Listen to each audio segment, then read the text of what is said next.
take this opportunity to wish all of our residents, all of our citizens who are listening or viewing a very happy new year.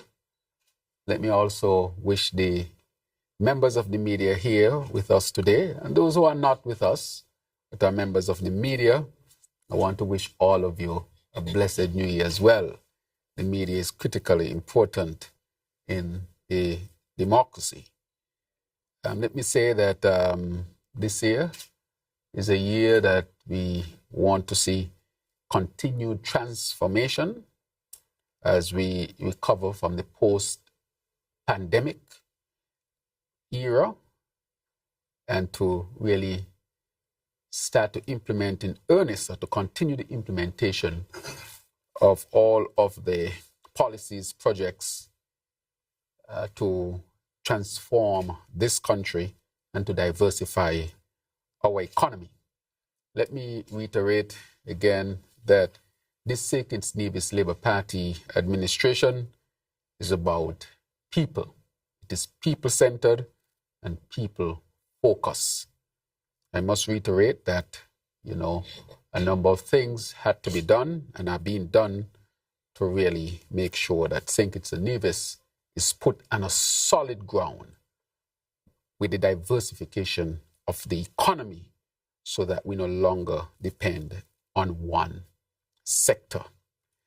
Let me, of course, take this opportunity to congratulate a few persons. We all know that Carnival was a huge success. And I want to take this opportunity to congratulate the Honorable Samuel Duggins and the Director of Carnival, Mr. Clement Ogaro, the Chair, Ms. Shannon Hawley, and all their teams for orchestrating what many are calling the largest and most successful and most vibrant carnival, sugar mass in the history of our nation. I would want to say as well to extend heartfelt appreciation to our security forces and the frontline workers who ensured the safety and well-being of all participants. I want to really highlight Commissioner Sutton and his team, the St. Kitts Nevis Royal Police Force. I also want to commend Acting Commander of the Military, Commander Sutton, or Major Sutton rather, and to say to all under his command and to all who were part of the security apparatus, to say thank you for your excellent work that was felt by all residents, citizens, and visitors alike. It cannot go unnoticed. I want to also thank our people for being a part of the whole thrust of making sure that this season was a safe season, a season that, of course, was marked by a sense of security, which, of course, extended after our 90-day campaign.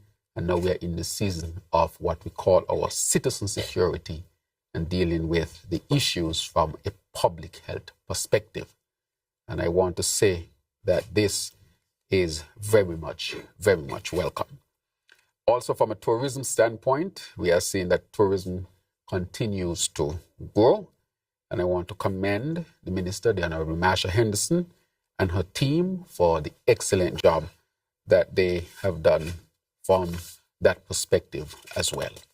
As I go on and I continue to thank people, there are so many people to thank, but today I think we want to get into some serious discussion on a number of critical matters of national importance. But let me first highlight a number of things that we would have accomplished. And before I started to speak, of course, there was a video that was played that showed the year in review. In 2024, there were many challenges, but this administration, the St. Kitts Nevis Labour Party administration, stood the test of time. And it also demonstrated that a united cabinet working with the people can definitely achieve a lot. I want to say that we were able to ensure that the GAE plan was being put in place, the GAE workers who for many decades were waiting for them to be included in the pension plan that has been done and that will benefit thousands of workers. That is a major achievement that we achieve in a very early part of this administration. I also want to say that the minimum wage was another major achievement, the increase in salary for civil servants.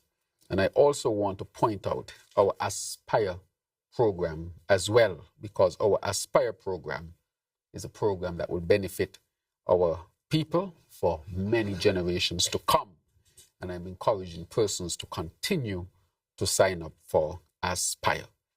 As we know, we are moving to diversify the economy so that we can know that, so that we no longer depend on one sector. And I keep saying a significant error and bad policy decision that was made by the former administration was to depend on the CBI. It's as if the plan was the CBI program and take that funding and use it for many other things except to diversify the economy. When we look at countries in the Middle East, they take the money that they would have made from oil and gas and use it to diversify the economy.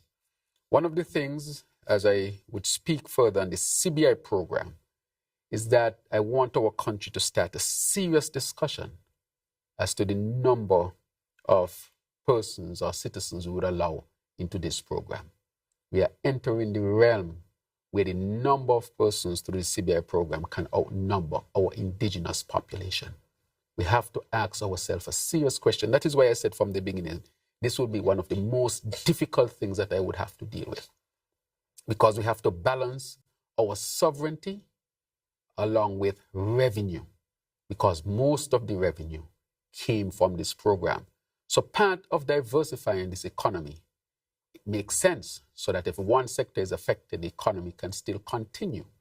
That is the obvious reason. But the second reason is when we look at the CBI program and the numbers that come into the CBI program, the country needs to have a serious discussion as to the numbers coming in. I have been, I think, the Prime Minister that has shared the information and the data. And week after week, you all used to ask me, and I said that I would provide the numbers once the numbers are available. I've shared those numbers in Parliament. In the previous administration, when the question was asked, it was said that that was an industry secret. How can a Prime Minister tell the country that the number of persons admitted as citizens in the country is an industry secret? But the question must be asked, how do we balance the revenue with how many citizens we will allow in, and how would that affect us from different perspectives? But I want our people to know, because the question is going to be asked a decade from now, 2 decades from now. And that is why I brought the information forward. And so we have to diversify, and diversify quickly. But the diversification of an economy comes, of course, with some turbulence. But the vision is clear, the plans are clear, and they're already working. It is critically important that we diversify. One, no economy that is resilient stands on one foot. And secondly, our sovereignty is called into question based on the numbers of citizens we allow in through this program. And so those are important questions for us to discuss this year as a country and as a people. As a country and as a people, that we must not allow anything to remotely threaten our sovereignty. And so I wanted to bring that different perspective, which is a perspective I always wanted to discuss, but once all of the information would have been had. I want to say, and other matters that we were able to achieve, some water resolution, especially in the Keon area. We're able to start our housing, finalize our efforts with the Bass Day High School, start the implementation of the 90-day campaign against crime and violence and citizen security, which is just not about crime and violence. Again, we saw a significant decrease in the number of crimes committed and of course, the homicides as well. We started the implementation of advanced technology and innovation. We gave relief to our people through multiple programs. We have invested $320 million in support through different programs, whether it be Lift, Step, Elevate, fuel subsidy, and other subsidies. I think our country, in terms of percentage, is probably the highest percentage of the annual budget that is used to give direct support across the region. I think we should check the numbers. We have also started the healthcare modernization, agriculture investments. And so I would say from all perspectives, this administration is working tirelessly hard to make sure that St. Kitts and Nevis diversify and strengthen itself and to become more resilient in this age of climate change and economic challenges across the region. Let me say lastly that I cannot end my opening remarks without speaking about inflation. Inflation is a serious international matter that is affecting all countries across the world. No country is excluded. We have sought to bring policies forward to help to ease the difficulties or the challenges, such as increase in salaries, increase in the minimum wage, increase in the minimum pension amount, by supporting all of these social programs, plus the subsidies to electricity, to water, and to other social programs.